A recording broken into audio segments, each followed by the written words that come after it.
This audio presentation of Emerson's essay on self-reliance is brought to you by audioenlightenment.com. Copyright 2011, all rights reserved.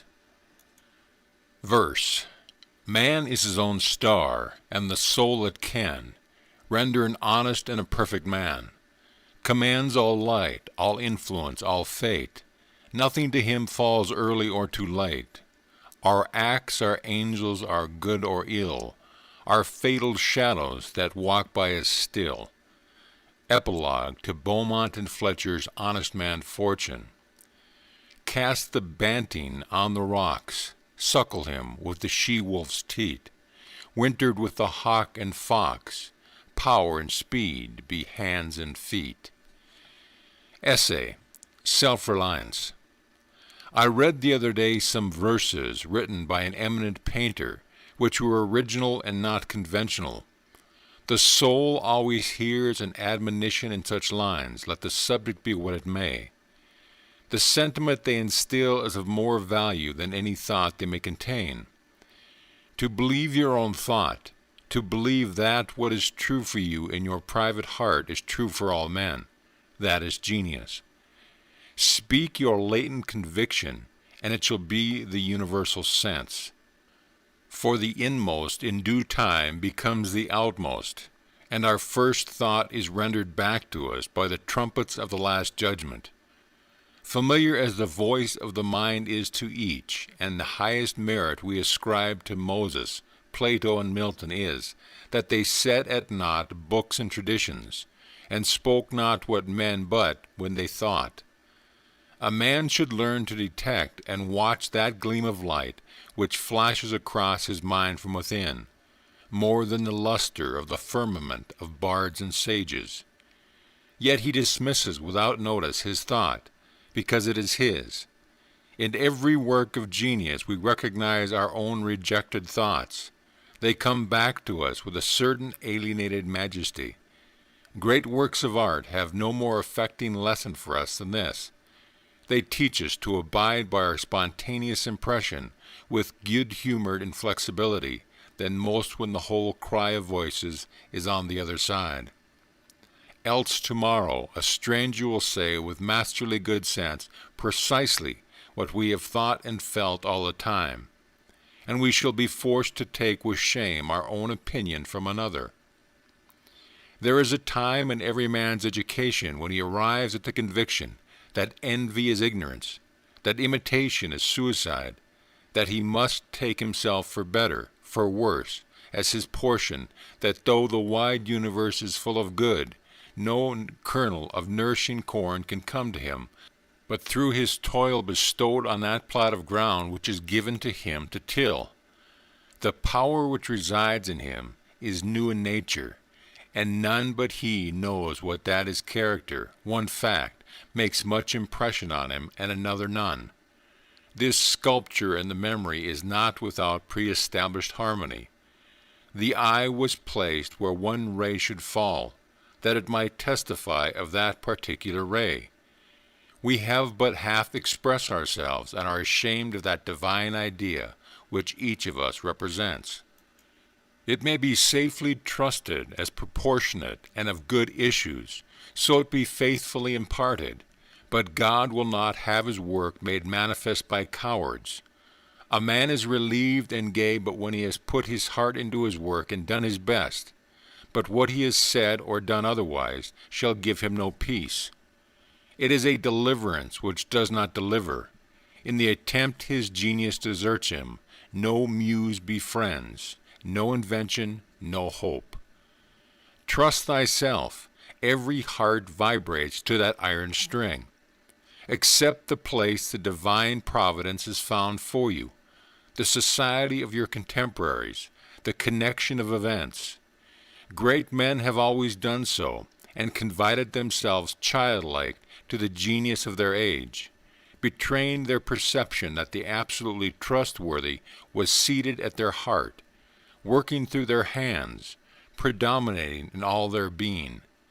And we are now men, and must accept in the highest mind the same transcendent destiny, and not minors and invalids in a protected corner, not cowards fleeing before a revolution, but guides, redeemers, and benefactors, obeying the almighty effort, and advancing on chaos in the dark. What pretty oracles nature yields us in this text, in the face and behavior of children, babes, and even brutes. That divided and rebel mind, that distrust of a sentiment because our arithmetic has computed the strength and means opposed to our purpose, these have not. Their mind being whole, their eye is as yet unconquered, and when we look in their faces we are disconcerted. Infancy conforms to nobody, all conform to it, so that one babe commonly makes 4 or 5 out of the adults who prattle and play to it. So God has armed youth and puberty and manhood no less with its own piquet and charm, and made it enviable and gracious, and it claims not to put by if it will stand by itself. Do not think the youth has no force because he cannot speak to you and me. Hark, in the next room his voice is sufficiently clear and empathetic. It seems he knows how to speak to his contemporaries. Bashful or bold, then, he will know how to make us his seniors very unnecessary. The nonchalant of boys who are sure of a dinner, and would disdain as much as a lord to do or say ought to conciliate one, is the healthy attitude of human nature. A boy is in the parlor what the pit is in the playhouse, independent, irresponsible, looking out from his corner of such people and facts as pass by. He tries and sentences them on their merits in the swift, summary way of boys, as good, bad, interesting, silly, eloquent, troublesome. He cumbers himself never about consequence, about interests. He gives an independent, genuine verdict. You must court him. He does not court you. But the man is, as it were, clapped into jail by his consciousness. As soon as he has once acted or spoken with eclat, he is a committed person, watched by the sympathy or the hatred of hundreds, whose affection must now enter into his account. There is no leth for this.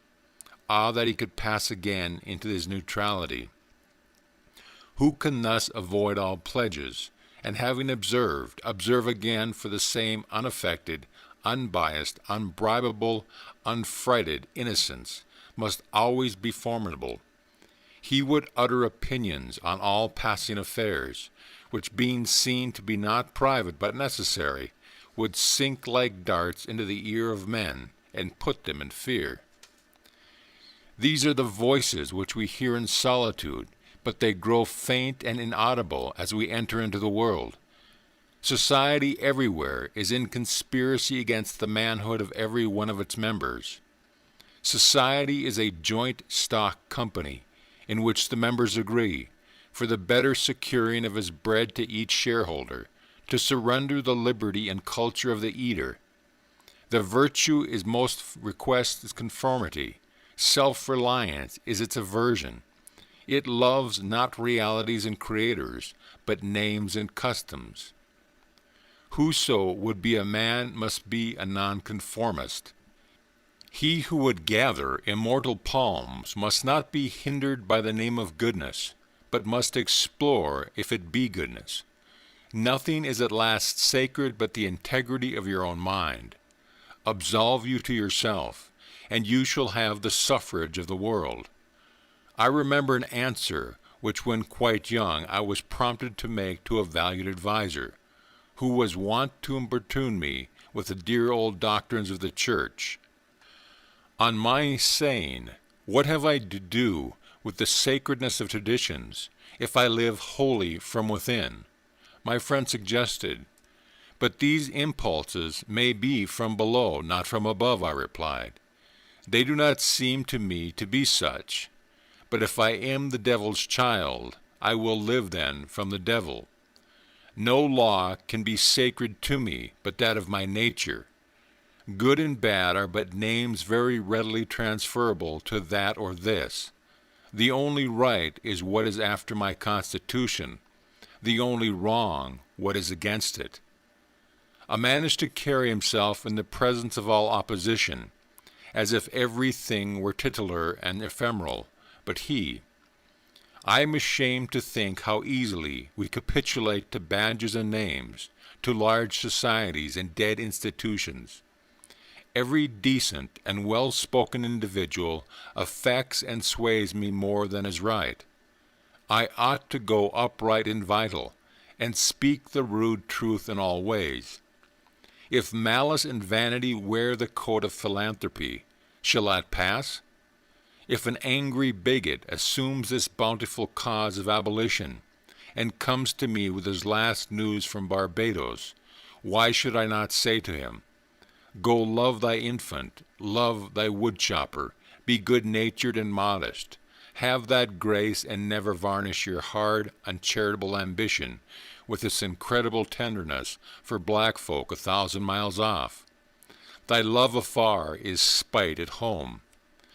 Rough and graceless would be such greeting, but truth is handsomer than the affection of love. Your goodness must have some edge to it, else it is none. The doctrine of hatred must be preached as the counteraction of the doctrine of love when that pulses and whines. I shun father and mother and wife and brother when my genius calls me.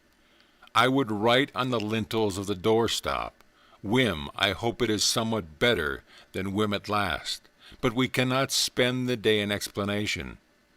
Expect me not to show cause why I seek or why I exclude company. Then again, do not tell me, as a good man did today, of my obligation to put all poor men in good situations. Are they poor? I tell thee, thou foolish philanthropist, that I grudge the dollar, the dime, the cent. I give to such men as do not belong to me, and to whom I do not belong. There is a class of persons to whom but all spiritual affinity I am bought and sold. For them I will go to prison, if need be.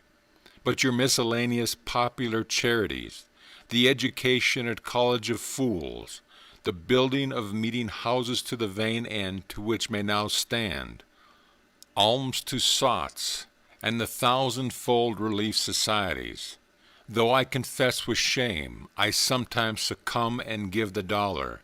It is a wicked dollar, which by and by I shall have the manhood to withhold. Virtues are, in the popular estimate, rather the expectation than the rule. There is the man in his virtues. Men do what is called a good action, as some piece of courage or charity, much as they would pay a fine in expiation of daily appearance on parade. Their works are done as an apology or an extenuation of their living in the world, as invalids and the insane pay a high board. Their virtues are penance. I do not wish to expatiate, but to live. My life is for itself and not for a spectacle. I much prefer that it should be of a lower strain, so it be genuine and equal, than that it should be glittering and unsteady. I wish it to be sound and sweet, and not to need diet and bleeding. I ask primary evidence that you are a man, and refuse this appeal from the man to his actions. I know that for myself it makes no difference whether I do or forbear those actions which are reckoned excellent. I cannot consent to pay for a privilege where I have intrinsic right. Few and mean as my gifts may be, I actually am, and do not need for my own assurance or the assurance of my fellows any secondary testimony. What I must do is all that concerns me, not what the people think. This rule, equally arduous in actual and intellectual life, may serve for the whole distinction between greatness and meanness. It is the harder because you will always find those who think they know what is your duty better than you know it. It is easy in the world to live after the world's opinion. It is easy in solitude to live after our own, but the great man is he who in the midst of the crowd keeps with perfect sweetness the independence of solitude. The objection to conforming to usage that have become dead to you is that it scatters your force. It loses your time and blurs the impression of your character. If you maintain a dead church, contribute to a dead Bible society, vote with a great party either for the government or against it, spread your table like base housekeepers, under all these screens I have difficulty to detect the precise man you are. And of course, so much force is withdrawn from your proper life. But do your work, and I shall know you. Do your work, and you shall reinforce yourself. A man must consider what a blind man's bluff in this game of conformity. If I know your sect, I anticipate your argument. I hear a preacher announce from his text and topic the expediency of one of the institutions of his church. Do I not know beforehand that not possibly can he say a new and spontaneous word? Do I not know that, with all this ostentation of examining the grounds of the institution, he will do no such thing? Do I not know that he has pledged to himself not to look but at one side, the permitted side, not as a man but as a parish minister?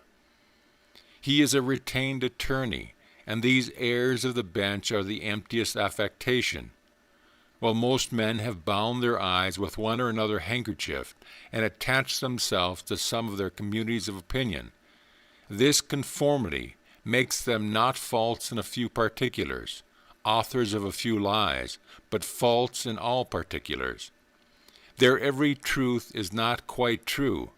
Their two is not the real two, their four not the real four, so that every word that they chagrin us, and we know not where to begin to set them right. Meantime, nature is not slow to equip us in the prison uniform of the party to which we adhere. We come to wear one cut of face and figure, and acquire by degrees the gentlest asinine expression. There is no mortifying experience in particular which does not fail to wreak itself also in the general history. I mean the foolish face of praise, the forced smile which we put on in company where we do not feel at ease in answers to conversation which does not interest us. The muscles, not spontaneously moved, but moved by a low, usurping willfulness, grow tight about the outline of the face with the most disagreeable sensation. For nonconformity, the world whips you with its displeasure, and therefore a man must know how to estimate a sour face. The bystanders look askance on him in the public street or in the friend's parlor.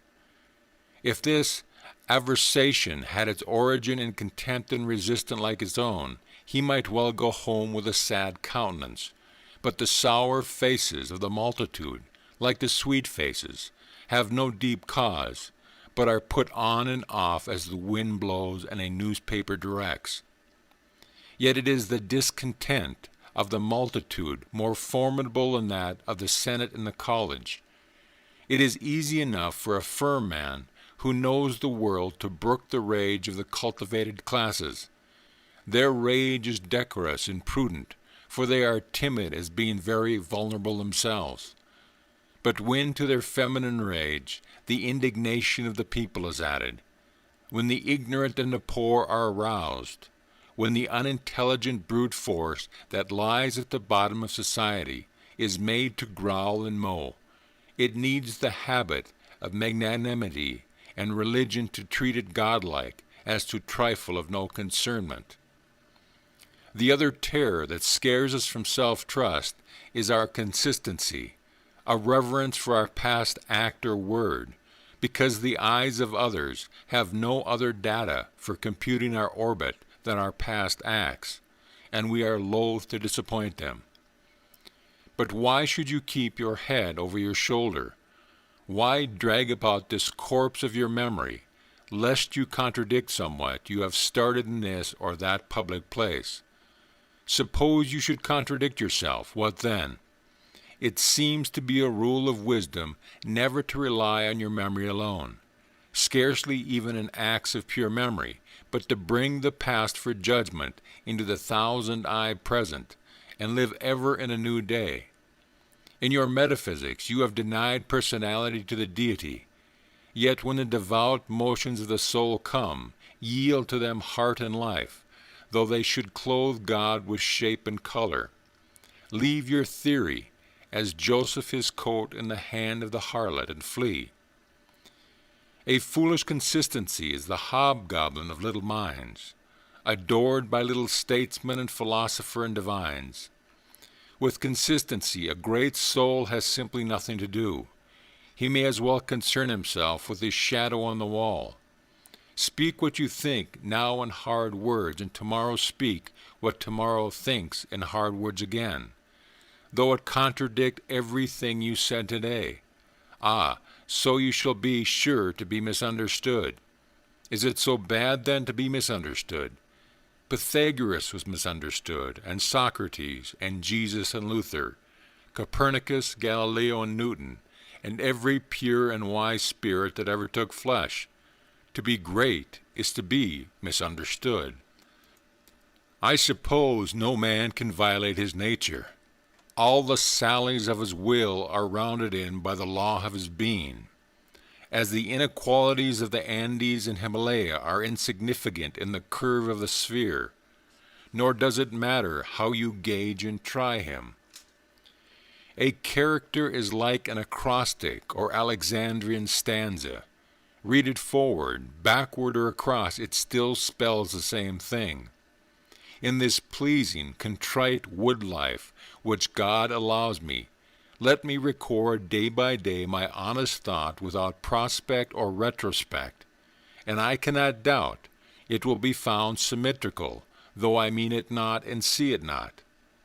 My book should smell of pines and resound with the hum of insects. The swallow over my window should interweave the thread or straw he carries in his bill into my web also. We pass for what we are. Character teaches above our wills. Men imagine that they communicate their virtue or vice only by overt actions, and do not see that virtue or vice emit a breath every moment. There will be an agreement in whatever variety of actions, so they be each honest and natural in their hour. For of one will, the actions will be harmonious, however unlike they seem. These varieties are lost sight of at a little distance, at a little height of thought. One tendency unites them all. The voyage of the best ship is a zigzag line of 100 tacks. See the line from a sufficient distance, and it straightens itself to an average tendency. Your genuine action will explain itself, and will explain your other genuine actions. Your conformity explains nothing. Act singly, and what you have already done singly will justify you now. Greatness appeals to the future. If I can be firm enough today to do right and scorn eyes, I must have done so much right before as to defend me now. Be it how it will, do right now. Always scorn appearances, and you always may. The force of character is cumulative. All the foregone days of virtue work their health into this. What makes the majesty of the heroes of the Senate and the field, which so fills the imagination? The consciousness of a train of great days and victories behind. They shed a united light on the advancing actor. He is attended as by a visible escort of angels. That is it which throws thunder into Catham's voice, and dignity into Washington's port, and America into Adam's eye. Honor is venerable to us because it is no ephemeris. It is always ancient virtue. We worship it today because it is not of today. We love it and pay it homage, because it is not a trap for our love and homage, but it is self-dependent, self-derived, and therefore of an old immaculate pedigree, even if shown in a young person. I hope in these days we have heard the last of conformity and consistency. Let the words be gazetted and ridiculous henceforth. Instead of the gong for dinner, let us hear a whistle from the Spartan's fife. Let us never bow and apologize more. A great man is coming to eat at my house. I do not wish to please him. I wish that he should wish to please me. I will stand here for humanity, and though I would make it kind, I would make it true. Let us affront and reprimand the smooth mediocrity and squalid contentment of the time, and hurl in the face of custom and trade and office the fact which is the upshot of all history, that there is great responsible thinker and an actor working wherever a man works, that a true man belongs to no other time or place, but is the center of things. Where he is, there is nature. He measures you and all men and all events. Ordinarily, every body in society reminds us of someone else, or of some other person. Character, reality, reminds you of nothing else. It takes place of the whole creation. The man must be so much that he must make all circumstances indifferent. Every true man is a cause, a country, and an age, requires infinite spaces and numbers and time fully to accomplish his design, and posterity seem to follow his steps as a train of clients. A man Caesar is born, and for ages after we have a Roman Empire, Christ is born, and millions of minds so grow and cleave to his genius that he is confounded with virtue and the possible of man. An institution is the lengthened shadow of one man, as monachism of the hermit Anthony, the Reformation of Luther, Quakerism of Fox, Methodism of Wesley, abolition of Clarkson, Scipio, Milton called the height of Rome, and all history resolves itself very easily into the biography of a few stout and earnest persons. Let a man then know his worth, and keep things under his feet. Let him not peep or steal, or skulk up and down with the air of a charity boy, a bastard, or an interloper in the world which exists for him. But the man in the street, finding no worth in himself which corresponds to the force which built a tower or sculpted a marble god, feels poor when he looks at these. To him a palace, a statue, or a costly book have an alien and forbidding air, much like a gay equipage, and seems to say like him, "Who are you, sir?" Yet they all are his suitors for his notice, petitioners to his faculties that they will come out and take possession. The picture waits for my verdict. It is not to command me, but I am to settle its claim to praise. That popular fable of the sort who was picked up dead drunk in the street, carried to the Duke's house, washed and dressed and laid in the Duke's bed, and on his waking, treated with all obsequious ceremony like the Duke, and assured that he had been insane, owes its popularity to the fact that it symbolizes so well the state of man, who is in the world a sort of sot, but now and then wakes up, exercises his reason, and finds himself a true prince. Our reading is mendicant and sycophantic. In history, our imagination plays us false. Kingdom and lordship, power and estate, are a gaudier vocabulary than Private John and Edward in a small house and common day's work. But the thing of life are the same to both. The sum total of both is the same. Why all this deference to Alfred and Scanderberg and Gustavus? Suppose they were virtuous. Did they wear out virtue? As great a stake depends on your private act today, as followed their public and renowned steps. When private men shall act with original views, the luster will be transferred from the actions of kings to those of gentlemen. The world has been instructed by its kings, who have so magnetized the eyes of nations.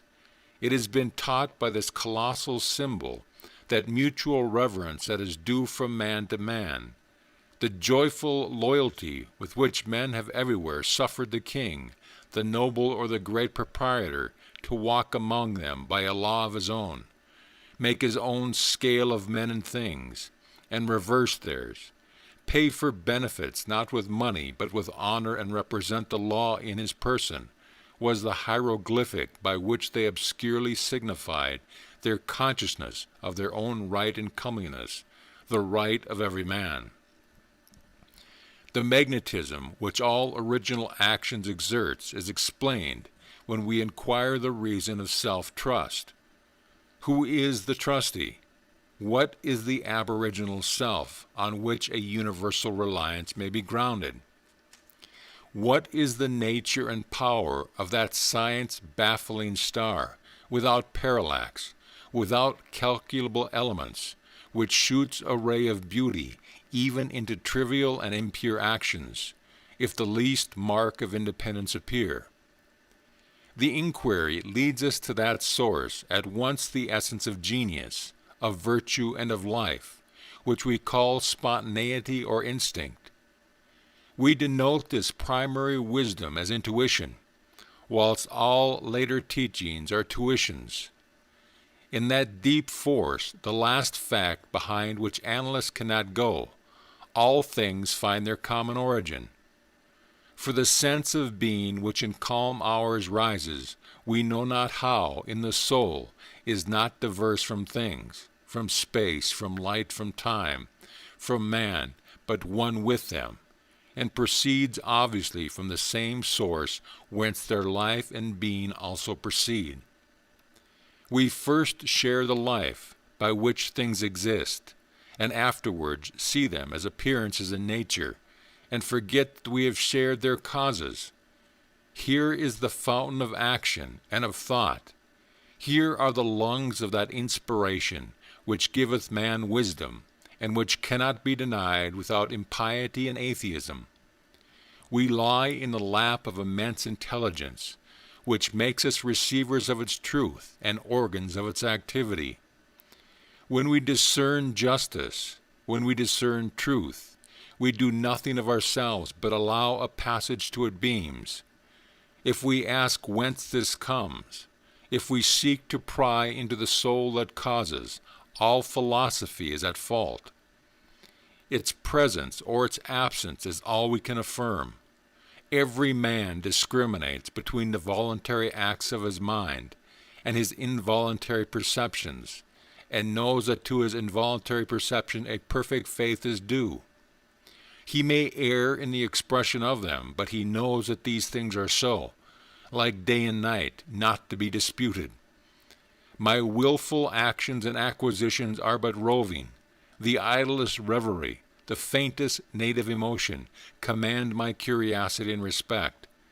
Thoughtless people contradict as readily the statement of perceptions as of opinions, or rather much more readily, for they do not distinguish between perception and notion. They fancy that I choose to see this or that thing, but perception is not whimsical but fatal. If I see a trait, my children will see it after me, and in course of time all mankind, although it may chance that no one has seen it before me, for my perception of it is as much a fact as the sun. The relations of the soul to the divine spirit are so pure that it is profane to seek to interpose helps. It must be that when God speaketh, he should communicate not one thing but all things, should fill the world with his voice, should scatter forth light, nature, time, souls, from the center of the present thought, and the new date and new create the whole. Whenever a mind is simple and receives the divine wisdom, old things pass away. Means, teachers, texts, temples fall. It lives now and absorbs past and future into the present hour. All things are made sacred by relation to it, one as much as another. All things are dissolved to their center by their cause, and in the universal miracle, petty and particular miracles disappear. If therefore a man claims to know and speak of God, and carries you backward to the phraseology of some old mouldered nation in another country, in another world, believe him not. Is the acorn better than the oak, which is its ripened being? Whence, then, this worship of the past? The centuries are conspirators against the sanity and authority of the soul. Time and space are but physiological colors which the eye makes, but the soul is light. Where it is day. Where it is night, and history is an impertinence and an injury, if it be anything more than a cheerful apologue or parable of my being and becoming. Man is timid and apologetic.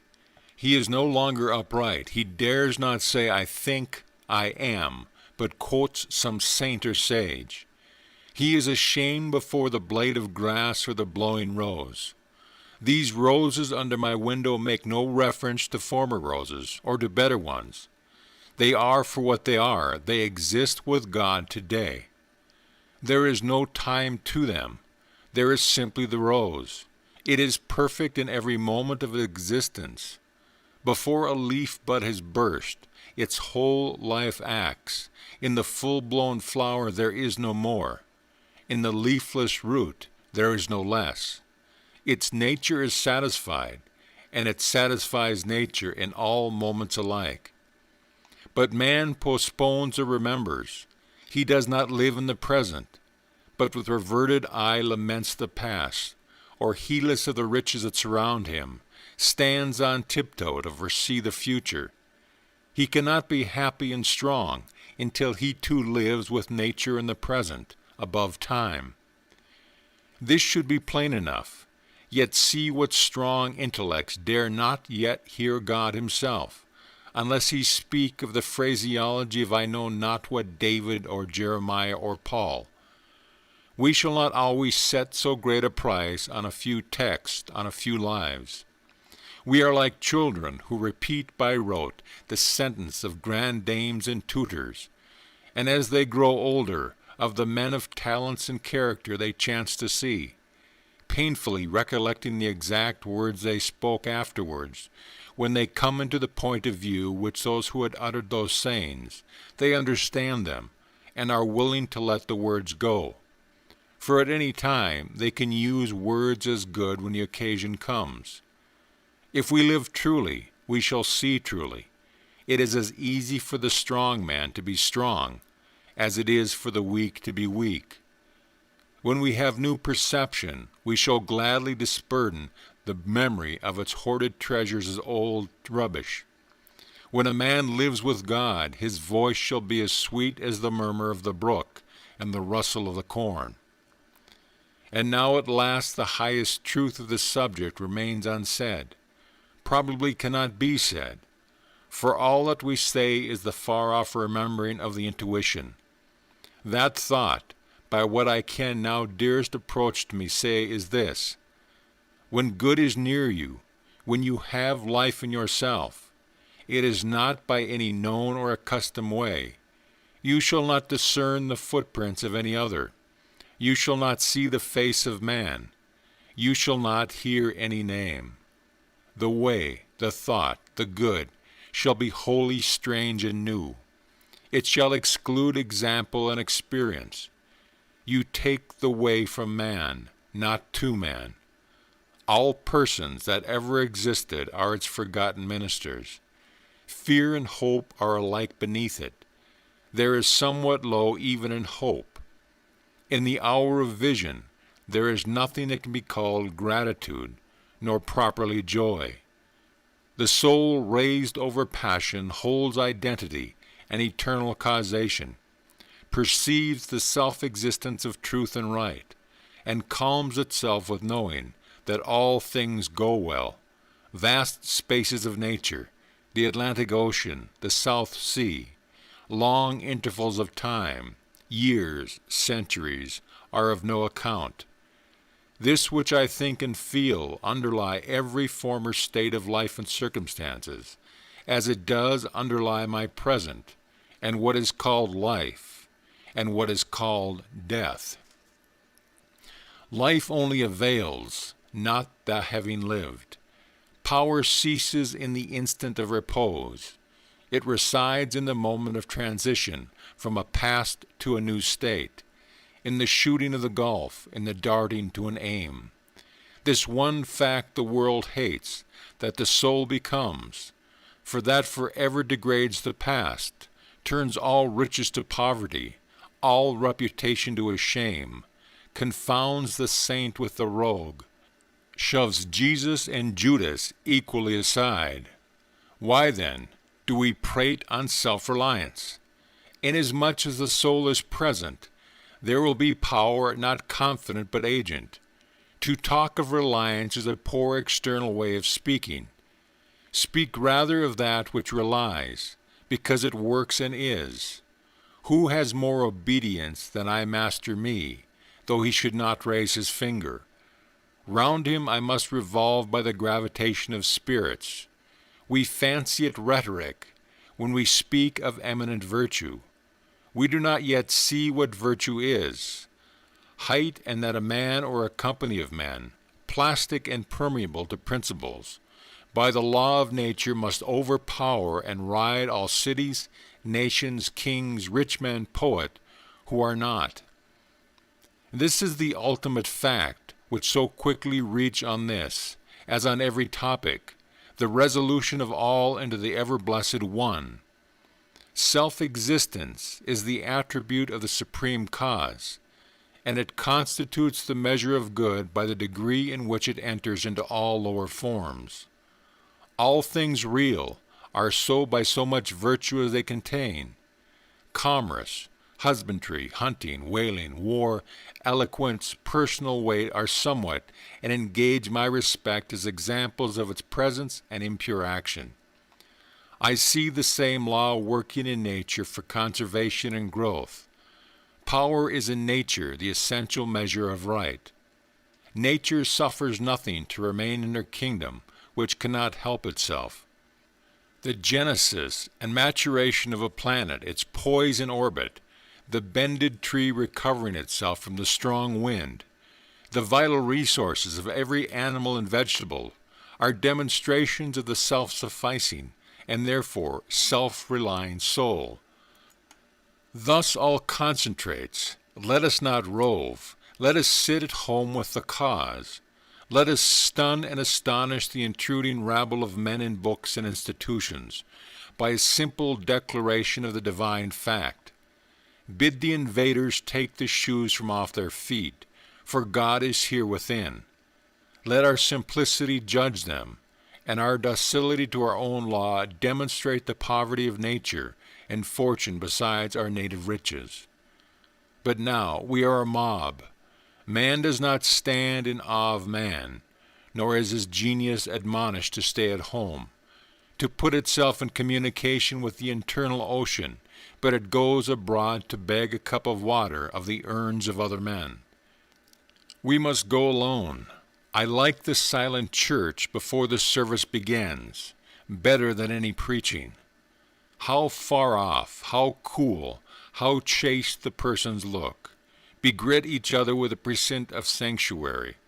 So let us always sit.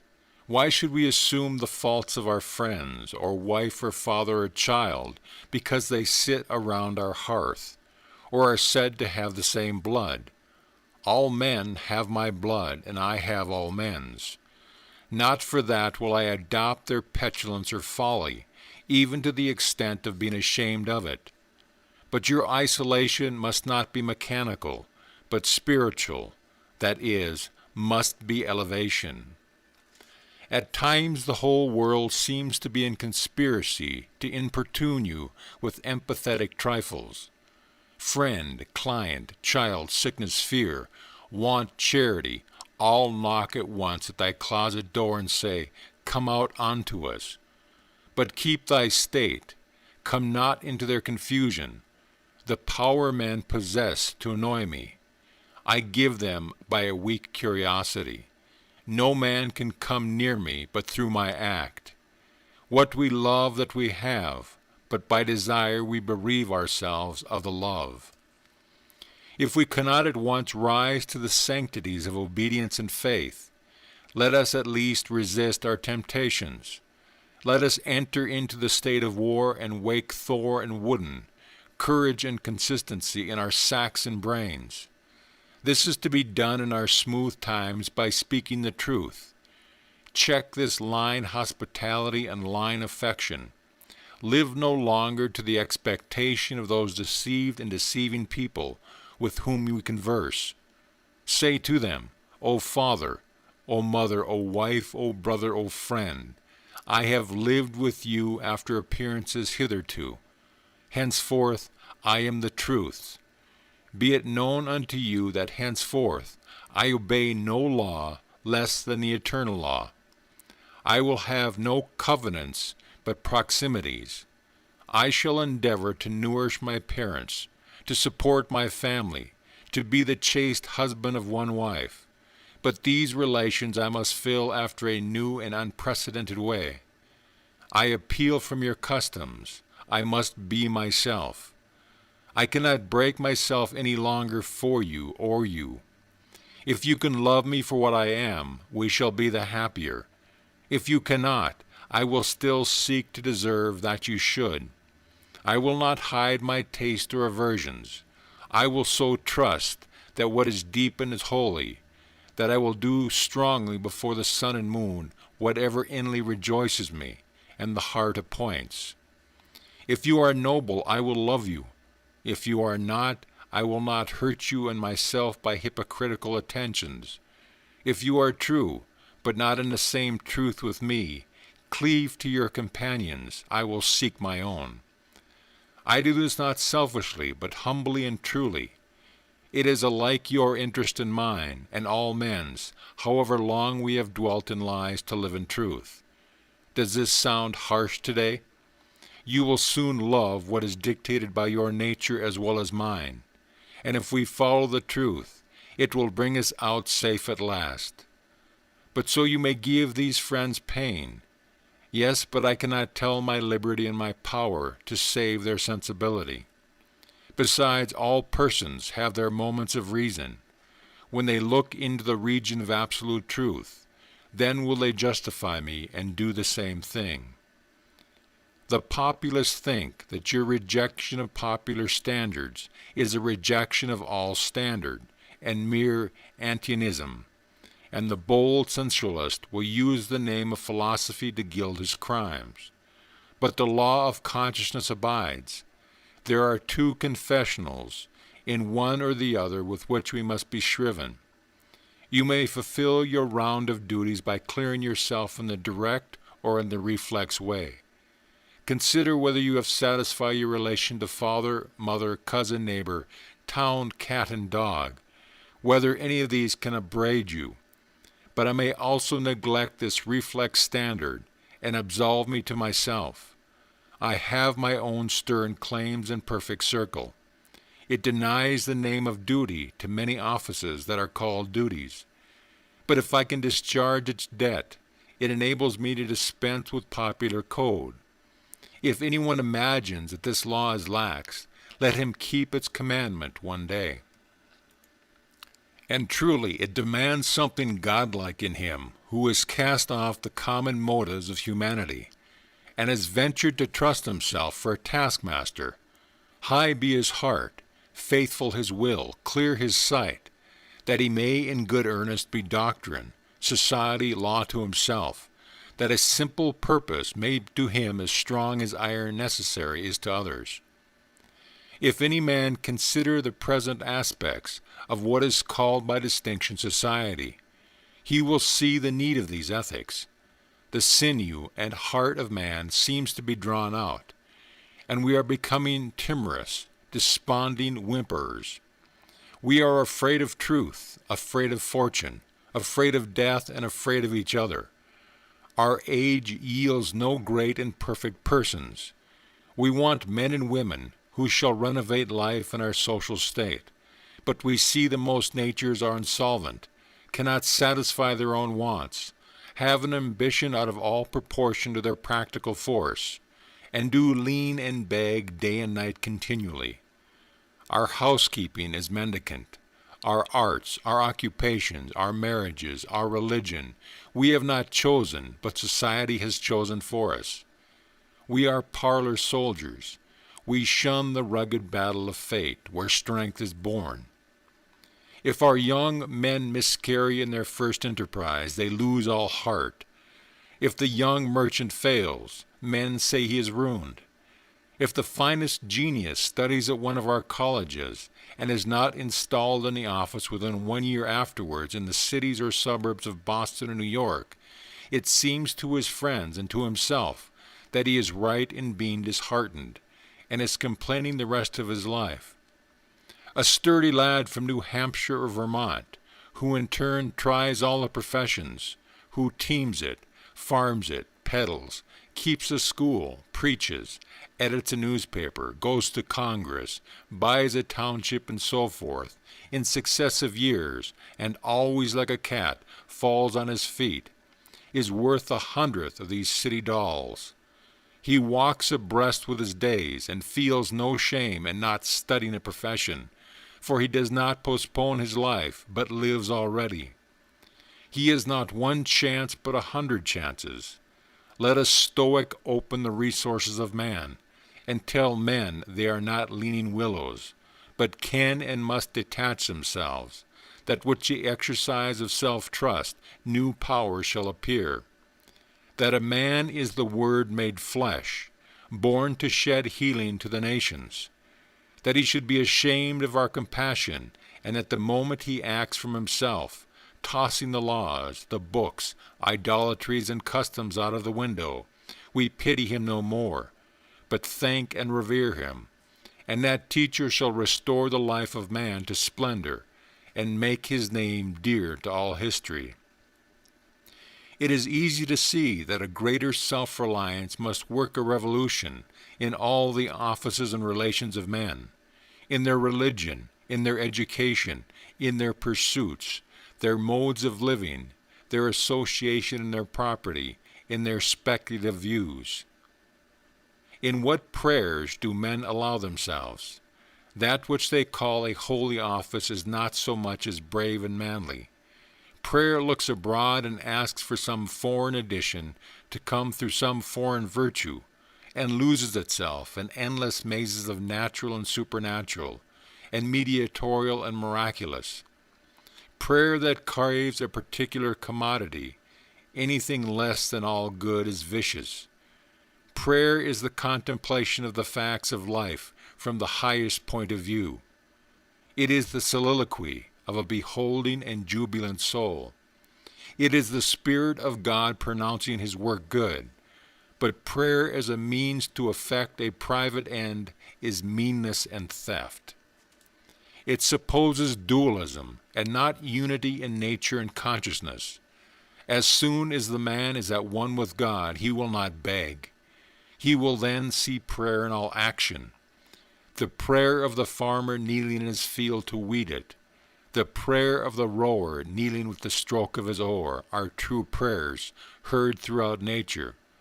For cheap ends, Karatak in Fletcher's Bunduka, when admonished to inquire the mind of the god Adite, replies, "His hidden meaning lies in our endeavors. Our valors are our best gods."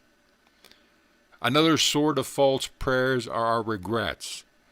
Discontent is the want of self-reliance. It is infirmity of will. Regret calamities, if you can thereby help the sufferer. If not, attend your own work. And already the evil begins to be repaired. Our sympathy is just as base.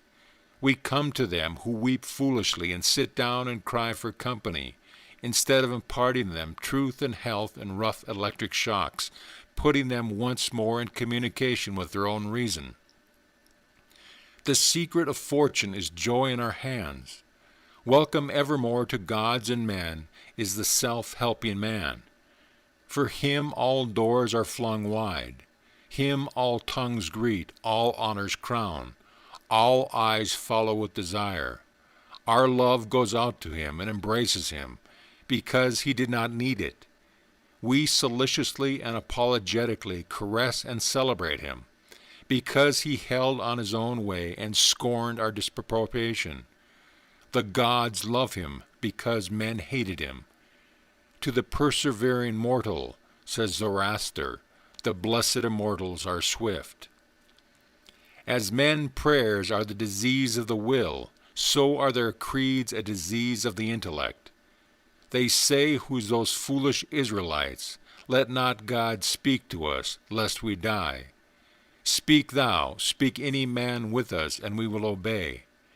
Everywhere I am hindered of meeting God and my brother, because he has shut his own temple doors, and recites fables merely of his brothers or his brother's brother's God. Every new mind is a new classification. If it prove a mind of uncommon activity and power, a Locke, a Lavoisier, a Hutton, a Bentham, a Fourier, it imposes its classification on other men, and lo, a new system. In proportion to the depth of the thought, and so to the number of the objects it touches and brings within reach of the pupil, is his complacency. But chiefly is this apparent in creeds and churches, which are also classifications of some powerful mind acting on the elemental thought of duty and man's relation to the highest, such as Calvinism, Quakerism, Swedenborgism. The pupil takes the same delight in subordinating everything in new terminology as a girl who has just learned botany in seeing a new earth and a new season thereby. It will happen for a time that the pupil will find his intellectual power has grown by the study of his master's mind. But in all unbalanced minds the classification is idolized, passes for the end, and not for a speedily exhaustible means, so that the walls of the system blend to their eye in the remote horizon with the walls of the universe. The luminaries of heaven seem to them hung on the arch their master built. They cannot imagine how you aliens have any right to see, how you can see. It must be somehow that you stole the light from us. They do not yet perceive that light. Unsystematic, indomitable, will break in any cabin, even into theirs. Let them chirp a while and call it their own. If they are honest and do well, presently their neat new pinfold will too straight and low, will crack, will lean, will rot and vanish, and the immortal light, all young and joyful, million-orbed, million-colored, will beam over the universe as on the first morning. It is for want of self-culture that the superstition of traveling, whose idols are Italy, England, Egypt, retains its fascination for all educated Americans. They who made England, Italy, or Greece venerable in the imagination did so by sticking fast where they were, like an axis of the earth. In manly hours we feel that duty is our place. The soul is no traveler. The wise man stays at home. And when his necessities, his duties on any occasion call him from his house, or into foreign lands, he is at still home, and shall make men sensible by the expression of his countenance, that he goes the missionary of wisdom and virtue, and visits cities and men like a sovereign, and not like an interloper or a valet. I have no churlish objection to the circumnavigation of the globe, for the purpose of art of study and benevolence, so that the man is first domesticated, or does not go abroad with the hope of finding somewhat greater than he knows. He who travels to be amused, or to get somewhat which he does not carry, travels away from himself, and grows old even in youth among old things. In Thebes, in Palmyra, his will and mind have become old and dilapidated as they. He carries runes to runes. Traveling is a fool's paradise. Our first journeys discover to us the indifference of places. At home I dream that at Naples, at Rome, I can be intoxicated with beauty and lose my sadness. I pack my trunk, embrace my friends, embark on the sea, and at last wake up in Naples, and there beside me is the stern fact, the sad self, unrelenting, identical, that I fled from. I seek the Vatican and the palaces. I affect to be intoxicated with sights and suggestions, but I am not intoxicated. My giant goes with me wherever I go. But the rage of traveling is a symptom of a deeper unsoundness affecting the whole intellectual action. The intellect is vagabond, and our system of education fosters restlessness. Our mind travels when our bodies are forced to stay at home. We imitate, and what is imitation but the traveling of the mind? Our houses are built with foreign taste. Our shelves are garnished with foreign ornaments. Our opinions, our tastes, our faculties lean and follow the past and the distant. The soul created the arts wherever they have flourished. It was in his own mind that the artist sought his model. It was an application of his own thought to the thing to be done and the conditions to be observed. And why need we a copy, the Doric or the Gothic model? Beauty, convenience, grandeur of thought, and quaint expression are as near to us as to any.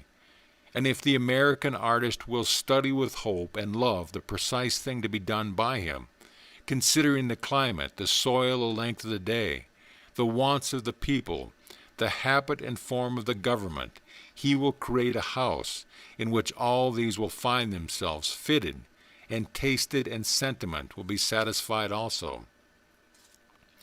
Insist on yourself, never imitate. Your own gift you can present every moment with the cumulative force of a whole life's cultivation, but of the adopted talent of another you have only an extemporaneous half-possession. That which each can do best, none but his Maker can teach him. No man yet knows what it is, nor can, till the person has exhibited it. Where is the master who could have taught Shakespeare?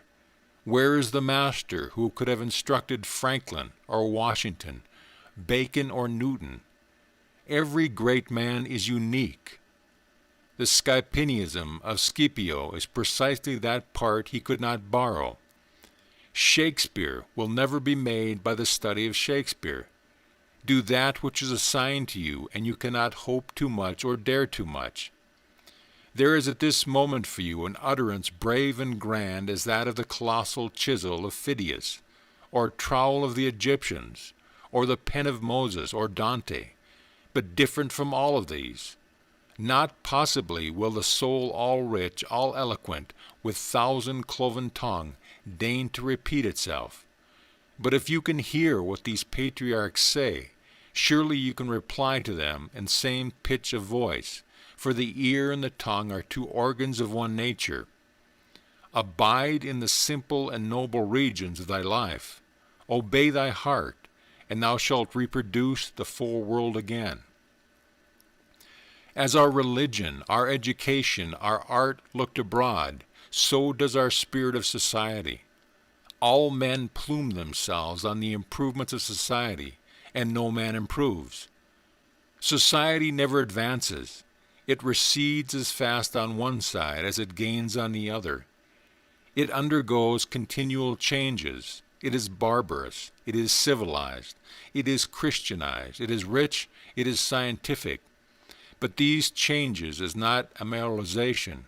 For everything that is given, something is taken. Society acquires new arts and loses old instincts.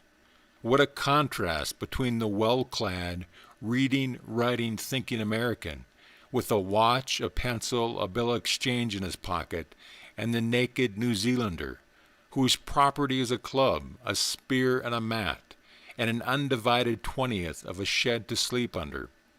But compare the health of the two men, and you'll see that the white man has lost his aboriginal strength. If the traveler tell us truly, strike the savage with a broad axe, and in a day or two the flesh shall unite and heal as if you struck the blow in soft pitch, and the same blow shall send the white to his grave. The civilized man has built a coach, but he has lost the use of his feet. He is supported on crutches, but lacks so much support of muscle. He is a fine Geneva watch, but he fails of the skill to tell the hour by the sun. A Greenwich nautical almanac he has, and so being sure of the information when he wants it, the man in the street does not know a star in the sky. The solstice he does not observe, the equinox he knows as little, and the whole bright calendar of the year is without a dial in his mind. His notebook impair his memory. His libraries overload his wit. The assurance office increases the number of accidents, and it may be a question whether machinery does not encumber, whether we have not lost our refinement of energy by a Christianity entrenched in establishments and forms, some vigor of wild virtue. For every Stoic was a Stoic, but in Christendom, where is the Christian? There is no more deviation in the moral standard than in the standard of height or bulk. No greater men are now than ever were. A singular equality may be observed between the great men of the first and the last ages, nor can all the sciences, art, religion, and philosophy of the 19th century avail to educate greater men than Plutarch's heroes, 3 or 4 and 20 centuries ago. Not in time is the race progressive. Phocion, Socrates, Anaxagoras, Diogenes are great men, but they leave no class. He who is really of their class will not be called by their name, but will be his own man, and in his own turn the founder of a sect. The arts and inventions of each period are only its costume, and do not invigorate men. The harm of the improved machinery may compensate its good. Hudson and Beering accomplished so much in their fishing boats as to astonish Perry and Franklin, whose equipment exhausted the resources of science and art. Galileo, with an opera glass, discovered a more splendid series of celestial phenomena than any one since. Columbus found the New World in an undecked boat. It is curious to see the periodical disuse and perishing of means and machinery, which were introduced with loud laudation a few years or centuries ago. The great genius returns to essential man. We reckon the improvements of the art of war among the triumphs of science, and yet Napoleon conquered Europe by the bivouac, which consisted of falling back on naked valor and disencumbering its all aids.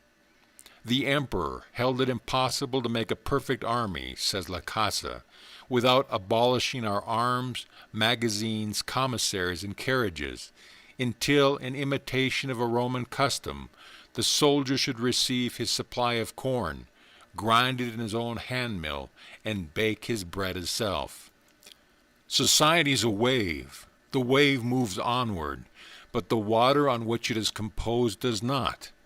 The same particle does not rise from the valley to the ridge. Its unity is only phenomenal. The persons who make up a nation today, next year die, and their experience with them. And so the reliance on property, including the reliance on governments which protect it, is the want of self-reliance. Men have looked away from themselves and at things so long that they have come to esteem the religious, learned, and civil institutions as guards of property, and they deprecate assaults on these because they feel them to be assaults of property. They measure their esteem of each other by what each has, and not by what each is.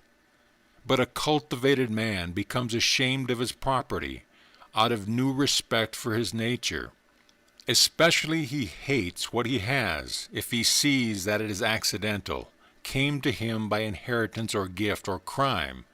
Then he feels that it is not having, it does not belong to him, has no root in him, and merely lies there, because no revolution or no robber takes it away. But that which a man is does always by necessity acquire, and what the man acquires is living property, which does not wait the beck of rulers or mobs or revolutions, or fire or storm or bankruptcies, but perpetually renews itself wherever the man breathes. Thy lot or portion of life, said the Caliph Ali, is seeking after thee. Therefore be at rest from seeking after it. Our dependence on these foreign goods leads us to our slavish respect for numbers. The political parties met in numerous conventions. The greater the concourse, and with each new uproar of announcement, the delegation from Essex, the Democrats from New Hampshire, the Whigs of Maine. The young patriot feels himself stronger than before by a new thousand of eyes and arms. In like manner, the reformers summon conventions, and vote and resolve in multitude. Not so, O friends, will the God design to enter and inhabit you, but by a method precisely the reverse. It is only as a man puts off all foreign support and stands alone, that I see him to be strong and to prevail. He is weaker by every recruit to his banner. Is not a man better than a town? Ask nothing of man, and in the endless mutation, thou only firm column must presently appear the upholder of all that surrounds thee. He who knows that power is inborn, that he is weak because he has looked for good out of him and elsewhere, and so perceiving, throws himself unhesitantly on his own thought, instantly rights himself, stands in the erect position, commands his limbs, works miracles, just as a man stands on his own feet is stronger than a man who stands on his head. So use all that is called fortune. Most men gamble with her, and gain all and lose all, as her wheel rolls. But do thou leave as unlawful those winnings, and deal with cause and effect, the chancellors of God. In the will work and acquire, and thou hast chained the wheel of chance, and shalt sit hereafter out of fear from her rotations. A political victory, a rise of rents, the recovery of your sick, or the return of your absent friend, or some other favorable event, raises your spirit, and you think good days are preparing for you. Do not believe it. Nothing can bring you peace but yourself. Nothing can bring you peace but the triumph of principles. End of essay. This audio presentation of Emerson's essay on self-reliance has been brought to you by audioenlightenment.com and has been recorded for the exclusive use of Audio Enlightenment members only. If you have received this audio from any website other than our own, please visit our website and let us know at your convenience.